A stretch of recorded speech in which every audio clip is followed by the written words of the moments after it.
नमस्कार. अडीचच्या बातमीपत्रात मी विनायक घोडे आपलं स्वागत करतो. सुरुवातीला एक नजर ठळक बातम्यांवर. दादरी घटना तसंच गुलाम अली यांचा कार्यक्रम रद्द करण्यासारख्या घटनांना भाजपाचा पाठिंबा नाही. पंतप्रधान. राष्ट्रीय एकात्मतेसाठी समान नागरी कायदा आवश्यक, मात्र व्यापक चर्चेनंतरच या संदर्भातला निर्णय. केंद्रीय कायदा मंत्री. ऑनलाईन औषध विक्री विरोधात देशभरातल्या औषध विक्रेत्यांचा आज संप. आणि भारत आणि दक्षिण आफ्रिका यांच्यात इंदूर इथं आज दुसरा एकदिवसीय सामना. नमस्कार. आता बातम्या विस्तारानं पाहूयात. उत्तर प्रदेशातल्या दादरीमधील घटना तसंच पाकिस्तानी गझल गायक गुलाम अली यांचा कार्यक्रम रद्द करण्यासारख्या घटनांना आपला किंवा आपल्या पक्षाचा भाजपाचा पाठिंबा नाही, असं पंतप्रधान नरेंद्र मोदी यांनी स्पष्ट केलं आहे. या दोन्ही दुर्दैवी घटनांमध्ये आपला पक्ष किंवा केंद्राचा सहभाग नसल्याचं कोलकात्याच्या एका वृत्तपत्राला दिलेल्या मुलाखतीत त्यांनी स्पष्ट केलं आहे. या दुर्दैवी घटनांचा विरोधी पक्ष राजकीय लाभ उठवत ध्रुवीकरणासाठी त्याचा वापर करत असल्याचा आरोपही पंतप्रधानांनी यावेळी केला. इस्रायल हा भारताचा अतिशय महत्त्वाचा भागीदार असून दोन्ही देशांदरम्यान विज्ञान आणि तंत्रज्ञान क्षेत्रातल्या सहकार्याला मोठा वाव असल्याचं राष्ट्रपती प्रणव मुखर्जी यांनी म्हटलं आहे. इस्रायलच्या दौऱ्यावर जेरुसलेममध्ये दाखल झाल्यावर ते भारतीय समुदायाला संबोधित करत होते. राष्ट्रपती आज इस्रायलचे राष्ट्राध्यक्ष रेविन रिव्हलिन यांची भेट घेणार असून त्यांच्याशी विविध मुद्द्यांवर चर्चा करणार आहेत. तसंच ते इस्रायलच्या नेसेट या संसदेसमोर भाषणही करणार आहेत.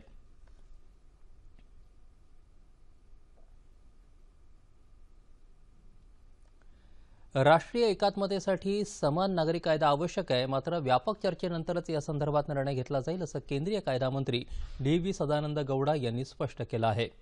सर्वोच्च न्यायालयात या संदर्भात प्रतिज्ञापत्र सादर करण्यापूर्वी पंतप्रधान, मंत्रिमंडळातले सहकारी तसंच वरिष्ठ विधी अधिकाऱ्यांशी चर्चा केली जाईल, अशी पुस्तीही त्यांनी जोडली.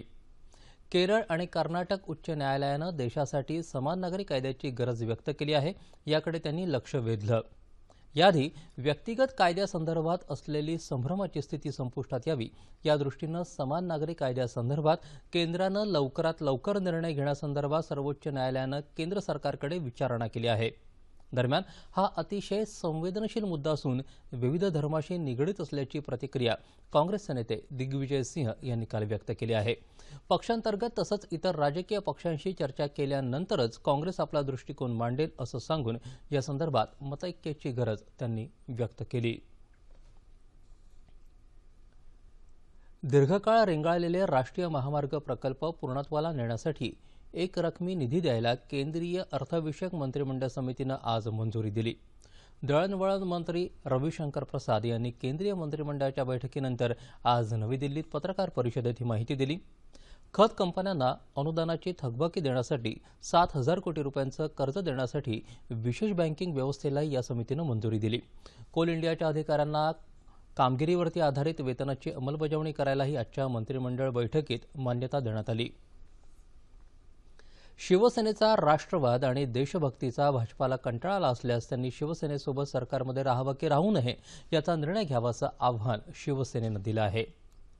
पाकिस्तानचे माजी परराष्ट्र मंत्री खुर्शीद मोहम्मद कसुरी यांच्या पुस्तक प्रकाशनावरून दोन्ही पक्षांमध्ये निर्माण झालेल्या दुराव्याच्या पार्श्वभूमीवर शिवसेना खासदार संजय राऊत यांनी भाजपाच्या भूमिकेबाबत प्रश्नचिन्ह उपस्थित केलं.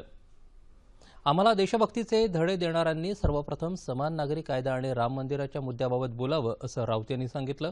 पाकिस्तानकडून होणाऱ्या भारतविरोधी कारवायांच्या विरोधात केवळ उद्धव ठाकरे आवाज उठवत आहेत आणि याबाबत भाजपाकडून पाठबळ मिळण्याची आम्हाला अपेक्षा होती, असं ते म्हणाले.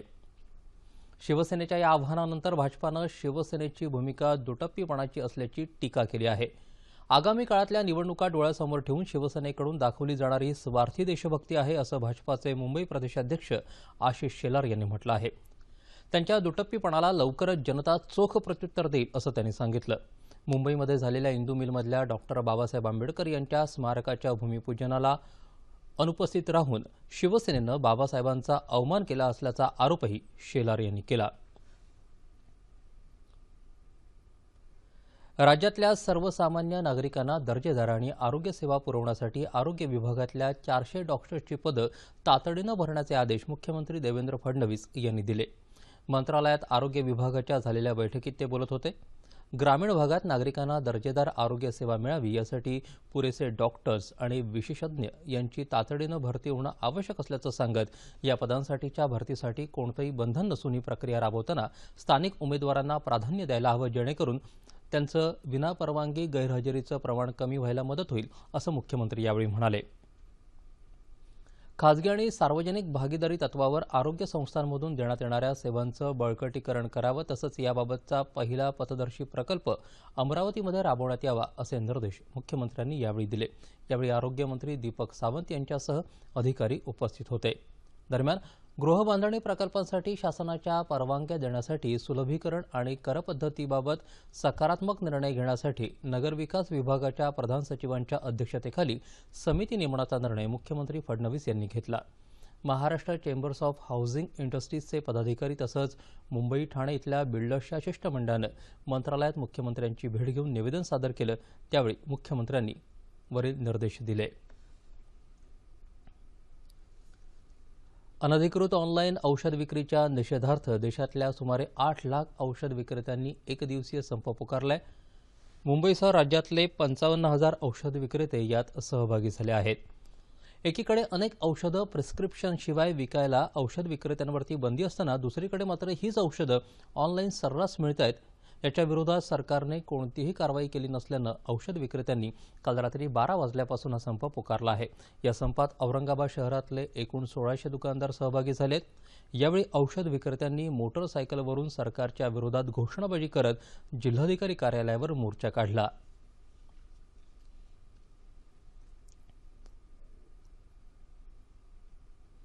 हा ऑनलाईन जी काही फार्मसी किंवा जो औषधी पुरवठा या मोठमोठ्या मॉलमधून किंवा याच्यातून होतोय त्याला विरोध करण्यासाठी यामुळे कायद्याचा भंग होतो आहे. हॅबिच्युएटेड ड्रग किट्स हे सर्रासपणे ते विकतात. डॉक्टरची चिठ्ठी न बघता, डॉक्टरची चिठ्ठी खरी आहे खोटी आहे नाही आहे, आम्हा औषधी विक्रेत्यांना हे सगळा कायदा लागू असताना या लोकांना हा कायदा का लागू नाही.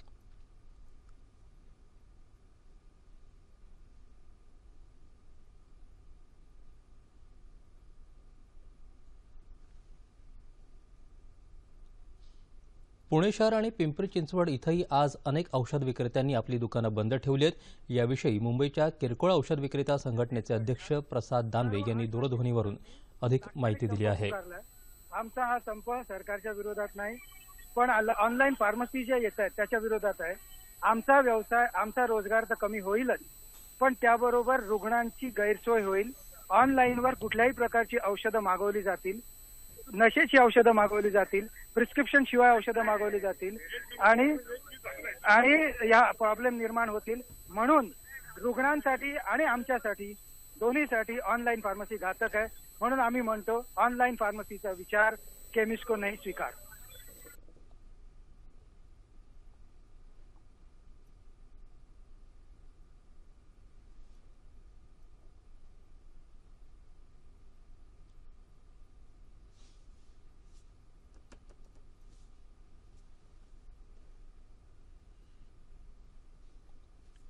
या संपामुळे औषधाअभावी जनतेची गैरसोय होऊ नये यासाठी राज्याच्या अन्न आणि औषध प्रशासनानं विविध भागात कार्यरत असलेल्या FDA अधिकाऱ्यांच्या अध्यक्षतेखाली नियंत्रण कक्षाची स्थापना केली आहे. या कक्षाच्या दूरध्वनी क्रमांकांवर संपर्क साधल्यावर नागरिकांना त्वरित औषधं उपलब्ध करून देण्यात येणार आहेत. संबंधित दूरध्वनी क्रमांक पुढीलप्रमाणे 99 67 44 70 69, 98 92 51 12 75, 98 92 80 54 29, 99 67 91 41 16, 98 20 56 97 54 आणि 98 19 80 77 59. घाऊक किंमत निर्देशांकावर आधारित चलनवाढीचा दर सप्टेंबर महिन्यात उणे 4.54% राहिला. डाळी, भाज्या आणि कांदा महागल्यानं चलन फुगवट्याच्या दरात थोडी वाढ झाली असली तरीही सलग 11व्या महिन्यात हा दर उणीच राहिला. ऑगस्ट महिन्यामध्ये हा दर उणे 4.95% होता. 89व्या अखिल भारतीय मराठी साहित्य संमेलनाच्या बोधचिन्हाचं अनावरण राज्यपाल चे विद्यासागर राव यांच्या हस्ते काल मुंबईत झालं. जानेवारी महिन्यात पिंपरी चिंचवड इथं हे संमेलन होणार आहे. जगभरातल्या मराठी माणसांना जोडण्यासाठी प्रवासी भारतीय दिनाच्या धर्तीवर प्रवासी मराठी दिन साजरा करण्याची सूचना त्यांनी केली. मराठी भाषा संवर्धन कार्यात युवा शक्तीचा हातभार लागावा यासाठी युवा साहित्य संमेलन सुरू करण्याचंही त्यांनी सुचवलं. राज्यात दिवाळी इतक्या उत्साहानं साहित्य संमेलन संपन्न होतं हा मराठी भाषेचा गौरव असल्याचं राज्यपाल म्हणाले. या साहित्य संमेलनासाठी समर्पक बोधचिन्ह तयार करणाऱ्या इरावती मालेगावकर आणि पद्मा इराणी भगिनींचा राज्यपालांच्या हस्ते सत्कार करण्यात आला. राज्यात पिकांची आणेवारी जाहीर केली तसंच दुष्काळी भागासाठी करही लावला तरी अद्याप सरकारनं दुष्काळ का जाहीर केला नाही असा प्रश्न राष्ट्रवादी काँग्रेसचे विधान परिषदेतले विरोधी पक्षनेते धनंजय मुंडे यांनी काल उपस्थित केला. बीड इथं एका पत्रकार परिषदेत मुंडे बोलत होते. सध्या ऊस तोडणी कामगार मुकादमांचा संप सुरू आहे. ऊस तोडणी कामगारांसाठी गोपीनाथ मुंडे यांच्या नावानं महामंडळ स्थापण्याची घोषणा झाली परंतु त्यांच्या मागण्या प्रलंबित आहेत. बीड जिल्ह्यातल्या शेतकऱ्यांपर्यंत पीक विमा पोहोचला नसल्याचा आरोप त्यांनी केला असून दुबार पेरणीचेही हेक्टरी 1,500 रुपये अनुदान शेतकऱ्यांपर्यंत पोहोचलं नसल्याचं धनंजय मुंडे यांनी यावेळी सांगितलं. सलग 2 वर्ष अपुऱ्या पावसामुळे आणि बदलत्या हवामानाचा परिणाम म्हणून परभणी जिल्ह्यात सध्या हुमणी अळीचा मोठ्या प्रमाणावरती प्रादुर्भाव झालाय. यावर्षी जिल्ह्यात 50% पेक्षाही कमी पाऊस झाला आहे. त्यातून अनेक ठिकाणी खरीपाचं पीक हातचं गेलंय. त्यातच आता हुमणी अळीचा प्रादुर्भाव झाला आहे. हलक्या जमिनी आणि कमी पावसाच्या प्रदेशात ही अळी जास्त आढळते. या अळीची भुंगावस्था 2 ते 3 किलोमीटरपर्यंत उडत असल्यामुळे या अळीचा प्रसार वेगानं होतो. ही अळी जमिनीलगत असते त्यामुळे ती पिकांची मुळं फस्त करते. परिणामी उभं पीक वाळून जातं. सध्या जिल्ह्यात खरीपातील सोयाबीन, भुईमूग, ऊस, भात आणि भाजीपाला पिकांवर ही अळी दिसून येते. त्यावर नियंत्रण मिळवणं अवघड असून याचा फटका रब्बी पिकालाही बसू शकतो. यासाठीच शेतकऱ्यांनी कृषी विद्यापीठाच्या सल्ल्यानुसार सामूहिक प्रयत्न करावेत असं आवाहन कृषी विद्यापीठानं केलं आहे. मराठवाड्यातील शेतकऱ्यासाठी हुमणी हे नावाचं नवीन संकट येत आहे आणि त्या अनुषंगानं जर आत्ता बघितलं तर साधारणपणे 2-3 वर्षापासून हा प्रादुर्भाव सुरू आहे. परंतु यावर्षी पाणी देखील कमी झालं आणि सप्तमीच्या म्हणजे गणेश चतुर्थीच्या नंतर जे पाणी पडलं त्यानंतर या अळीचा प्रादुर्भाव खूप मोठ्या प्रमाणात शेतकऱ्यांना दिसून येत आहे. दाणेदार कीटकनाशक आपण पेरणीसोबत बियासोबत पेरावं. त्याचबरोबर जमिनीमध्ये ओल असणे अत्यंत आवश्यक आहे आणि त्याचबरोबर जे काही ऊस वगैरे पिकं आहेत नगदी पिकं तर अशा ऊसाच्या ठिकाणी आपण नवीन कीटकनाशक आहे ज्याच्यामध्ये 40% फिप्रोनिल आणि 40% इमिडाक्लोप्रिड असं संयुक्त कीटकनाशक आहे. या कीटकनाशक 10 लिटर पाण्यामध्ये 4 ग्राम या प्रमाणात करून याला जमिनीमध्ये आळवणी करणं गरजेचं आहे. संतती नियमनाचे देशातील आद्य प्रवर्तक र.धो. कर्वे यांची आज पुण्यतिथी आहे.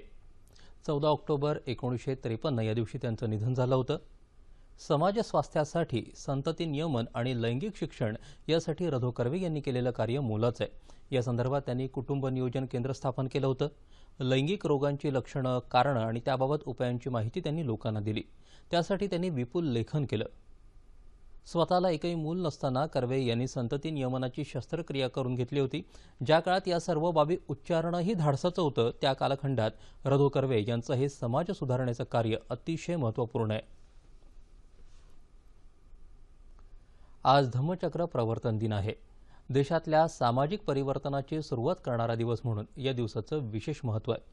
14 ऑक्टोबर 1956 रोजी भारतीय राज्यघटनेचे शिल्पकार डॉक्टर बाबासाहेब आंबेडकर यांनी नागपूरच्या दीक्षाभूमीवर 6 लाख अनुयायांसोबत बौद्ध धम्माची दीक्षा घेतली. नागपूरची धम्मभूमी या ऐतिहासिक सोहळ्याची साक्षीदार आहे. यानिमित्त नागपूरच्या दीक्षाभूमीवर अनेकांनी हजेरी लावली आहे.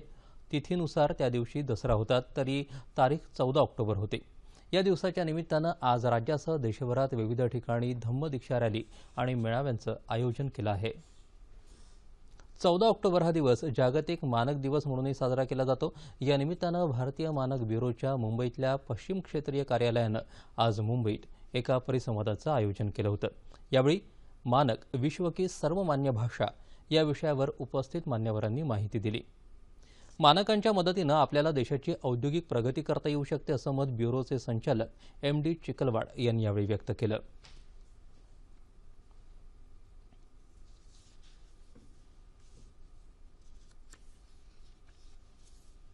काही वेळेला भाषा हे एक बाध्य असू शकते, पण प्रतिचिन्ह जी असतात, मानकं जी असतात, ही सगळ्यांना बोधक असतात.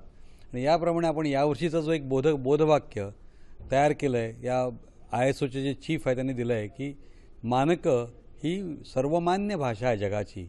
या भाषेतनं आपण एकमेकांना कम्युनिकेट करू शकतो, बोलू शकतो, समजू शकतो. इंडस्ट्री, उपभोक्ता, प्रयोगशाळा, सरकारी, रेग्युलेटरी या सगळ्याच लोकांकरता या मानकांचा उपयोग होतो की जेणेकरून एकमेकांमध्ये बोलचाल, विचार संप्रेषण प्रस्थापित करता येतं आणि इंडस्ट्रीची ग्रोथ, देशाची ग्रोथ ही होऊ शकते. बेस्टच्या निवृत्त कर्मचाऱ्यांच्या विविध समस्यांचं निराकरण व्हावं यासाठी बेस्ट कामगार कृती समितीची स्थापना करण्यात आली आहे. 3 वर्षांपासून प्रलंबित असलेला बोनस आणि इतर मागण्यांसाठी ही कृती समिती जे आंदोलन करेल त्याला बेस्टमध्ये कार्यरत 5 कामगार संघटनांनी पाठिंबा दर्शवला आहे. कृती समितीनं मुंबईत घेतलेल्या पत्रकार परिषदेत ही माहिती दिली. बिहार विधानसभा निवडणुकीच्या दुसऱ्या टप्प्यासाठीचा प्रचार आज संध्याकाळी समाप्त होणार आहे. प्रचाराचा आजचा शेवटचा दिवस असल्यानं सर्वच राजकीय पक्षांचे दिग्गज नेते धडाक्यानं प्रचारसभा घेत आहेत. गया, जहानाबाद, आरवल, औरंगाबाद, रोहतास आणि कैमूर या 6 जिल्ह्यातल्या 32 मतदारसंघात येत्या शुक्रवारी मतदान होणार आहे.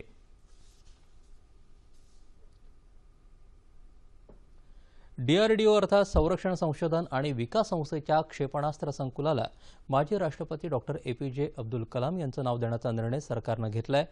कलाम यांच्या 84व्या जयंतीनिमित्त DRDO भवनात उद्या हा नामकरण सोहळा होणार असून पंतप्रधान नरेंद्र मोदी आणि संरक्षण मंत्री मनोहर पर्रिकर कार्यक्रमाला उपस्थित राहणार आहेत. यावेळी पंतप्रधानांच्या हस्ते डॉक्टर कलाम यांच्या पुतळ्याचं अनावरण होणार आहे. तसंच कलाम यांच्या जीवनावर आधारित एका चित्र प्रदर्शनाचंही उद्घाटन पंतप्रधान करणार आहेत. या संस्थेमध्ये 1982 पासून डॉक्टर कलाम सुमारे 2 दशकं कार्यरत होते. पुण्यानजीकच्या खडकी इथल्या लष्करी आयुध निर्माण कारखान्यामध्ये अत्याधुनिक लढाऊ वाहनांची निर्मिती आता सुरू झाली आहे. गेल्या 20 वर्षांपासून या कारखान्यात लष्करी लढाऊ वाहनांविषयी संशोधन आणि विकास कार्य सातत्यानं सुरू आहे. या कारखान्याला पत्रकारांनी काल भेट दिली. त्यावेळी ब्रिगेडियर नीरज वर्षणे यांनी ही माहिती दिली. आजच्या गरजा लक्षात घेऊन संपूर्णपणे भारतीय बनावटीची लष्करी लढाऊ वाहनं या कारखान्यात तयार केली जात आहेत असं त्यांनी सांगितलं. या कारखान्यात अत्याधुनिक प्रयोगशाळा तसंच 250हून जास्त कुशल कामगार असल्यामुळे लष्कराला उपयोगी पडणारी आधुनिक वाहनं आणि T-55 सारखे रणगाडे निर्माण करणं शक्य होत असल्याचंही यावेळी ब्रिगेडियर नीरज यांनी सांगितलं.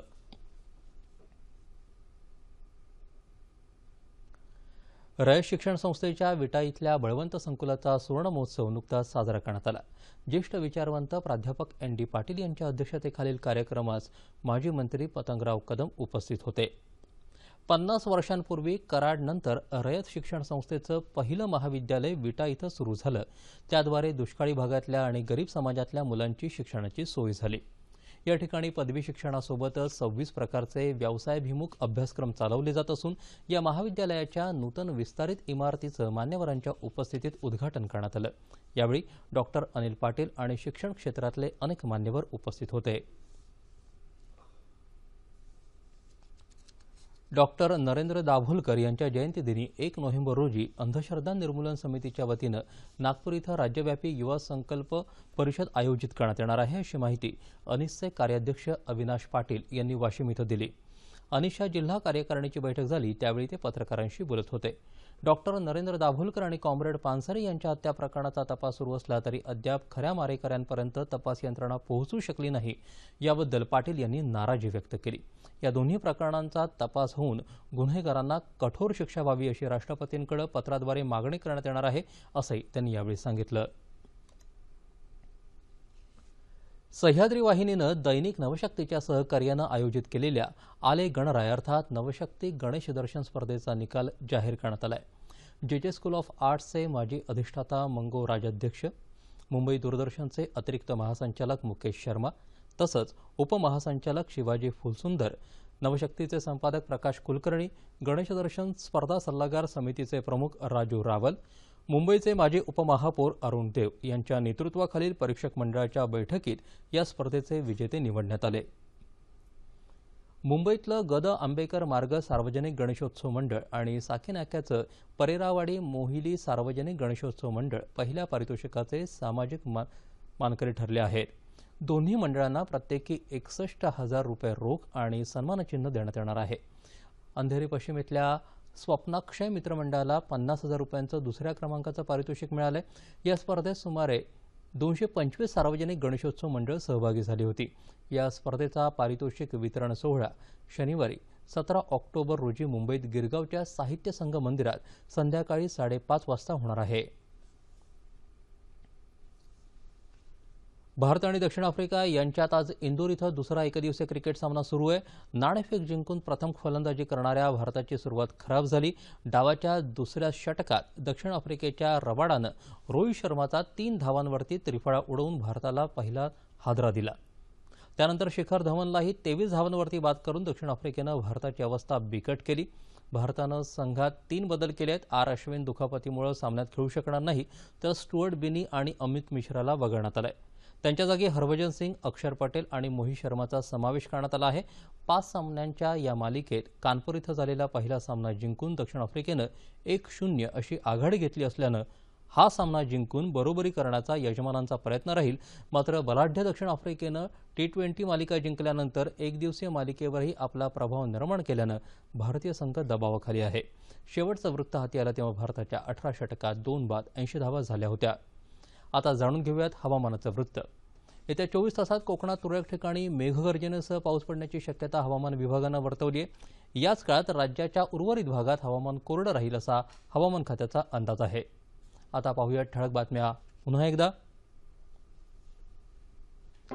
दादरी घटना तसंच गुलाम अली यांचा कार्यक्रम रद्द करण्यासारख्या घटनांना भाजपाचा पाठिंबा नाही, पंतप्रधान.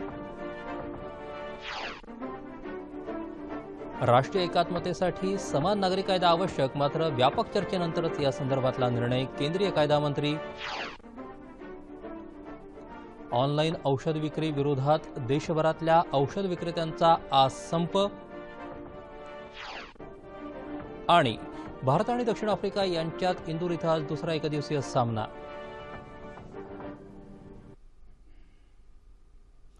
याबरोबरच हे बातमीपत्र संपलं. पुन्हा भेटूया संध्याकाळी 5 वाजता आपल्या सह्याद्री वाहिनीवर.